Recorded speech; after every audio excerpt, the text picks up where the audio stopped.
You, John Fitzgerald Kennedy, do solemnly swear I, John Fitzgerald Kennedy, do solemnly swear that you will faithfully execute the office of President of the United States that I will faithfully execute the office of President of the United States and will, to the best of your ability, and will, to the best of my ability, preserve, protect, and defend the Constitution of the United States. preserve, protect, and defend the Constitution of the United States. So help you God. So help me God.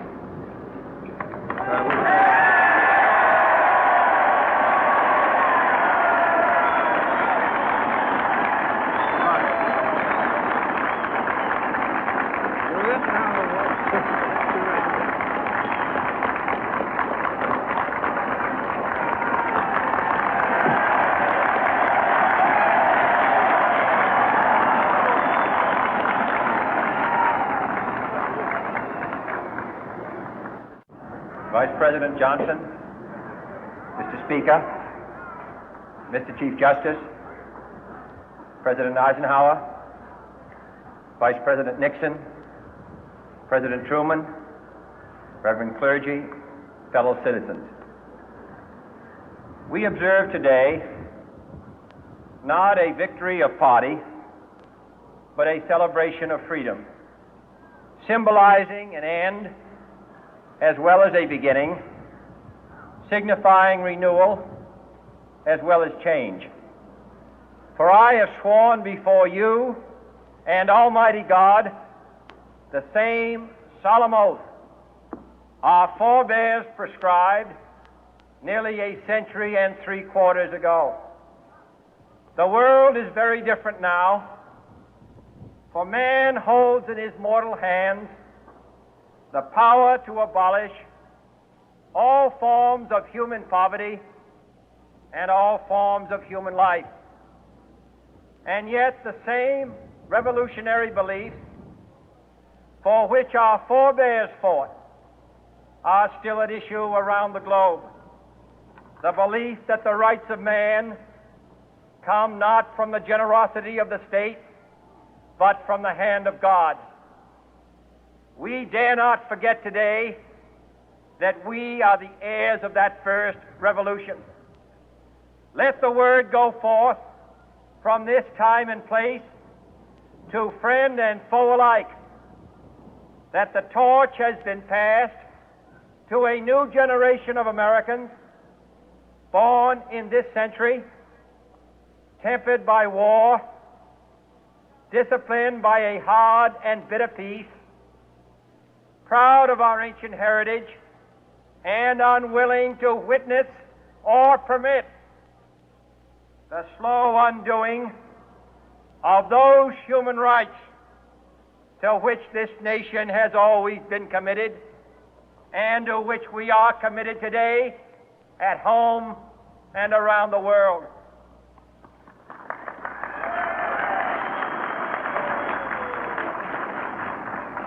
Let every nation know, whether it wishes us well or ill, that we shall pay any price, bear any burden, meet any hardship, support any friend, oppose any foe to assure the survival and the success of liberty.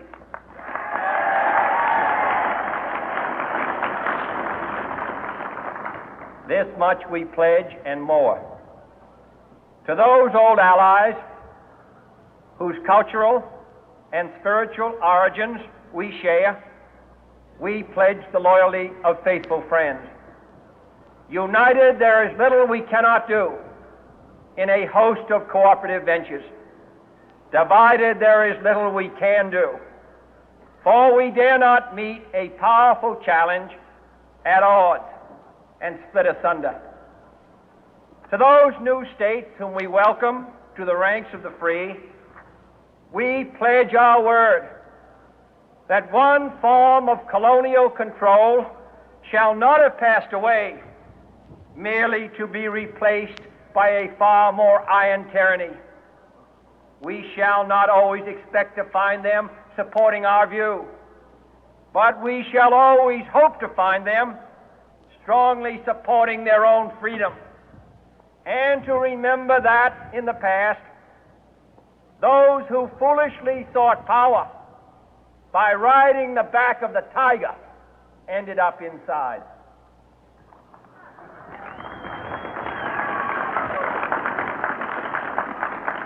To those people in the huts and villages of half the globe struggling to break the bonds of mass misery, we pledge our best efforts to help them help themselves for whatever period is required, not because the communists may be doing it, not because we seek their votes, but because it is right.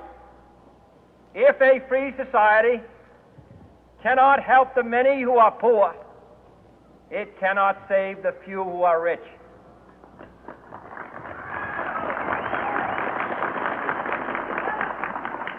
To our sister republics south of our border, we offer a special pledge to convert our good words into good deeds, in a new alliance for progress, to assist free men and free governments in casting off the chains of poverty. But this peaceful revolution of hope cannot become the prey of hostile powers. Let all our neighbors know that we shall join with them to oppose aggression or subversion anywhere in the Americas. And let every other power know that this hemisphere intends to remain the master of its own house.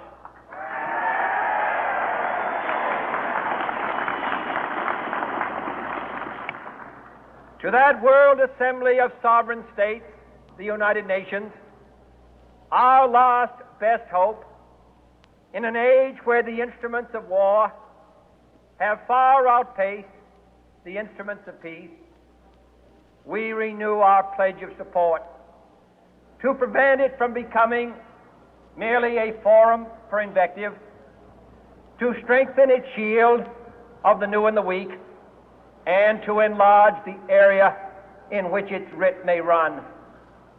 Finally, to those nations who would make themselves our adversary, we offer not a pledge, but a request that both sides begin anew the quest for peace.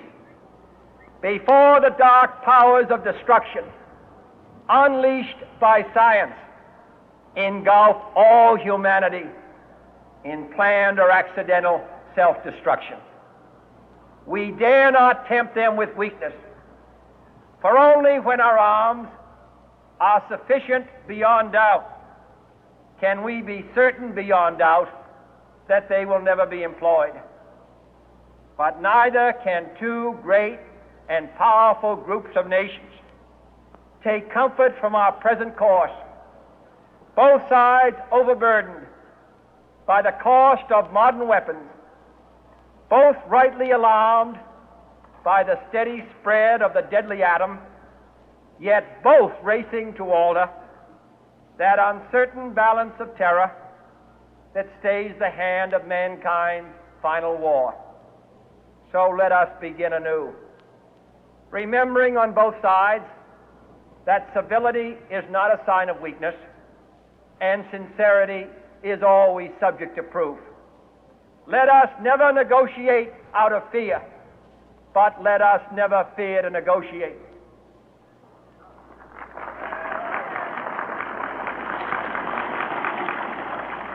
Let both sides explore what problems unite us, instead of belaboring those problems which divide us. Let both sides, for the first time, formulate serious and precise proposals for the inspection and control of arms, and bring the absolute power to destroy other nations under the absolute control of all nations.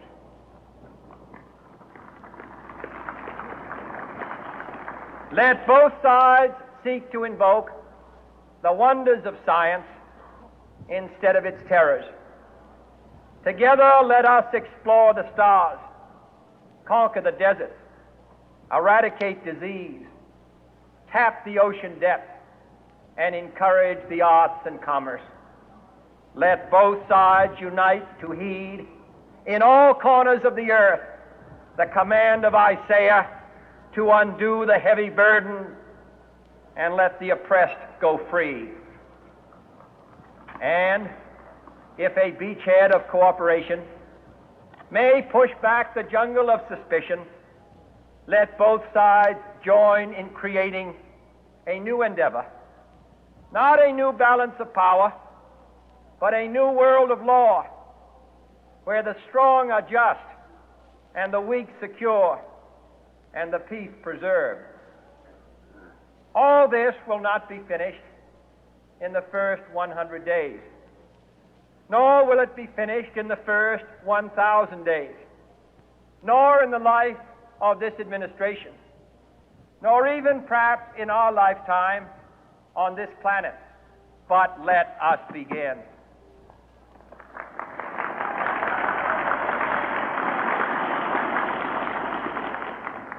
In your hands, my fellow citizens, more than mine, will rest the final success or failure of our course.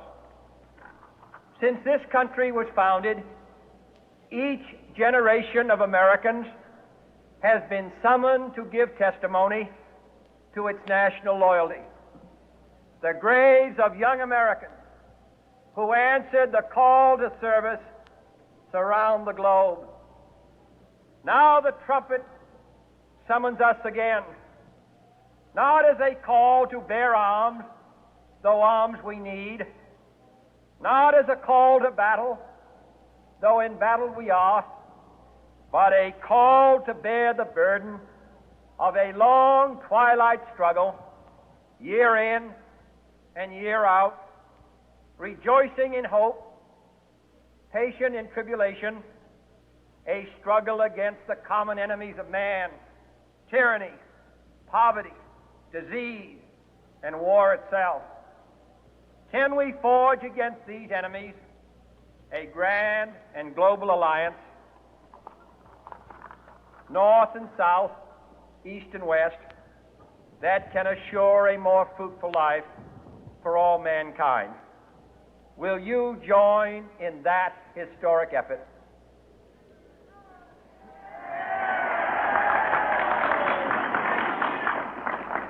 In the long history of the world, only a few generations have been granted the role of defending freedom in its hour of maximum danger. I do not shrink from this responsibility. I welcome it.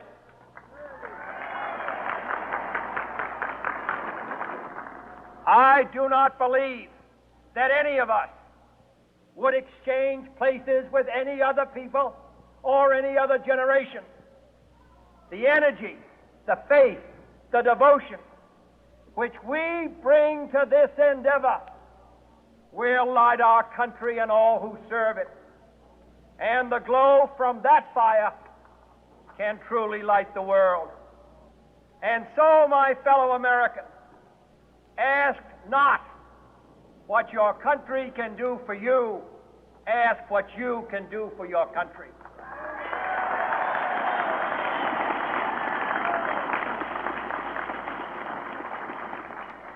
My fellow citizens of the world, ask not what America will do for you, but what together we can do for the freedom of man.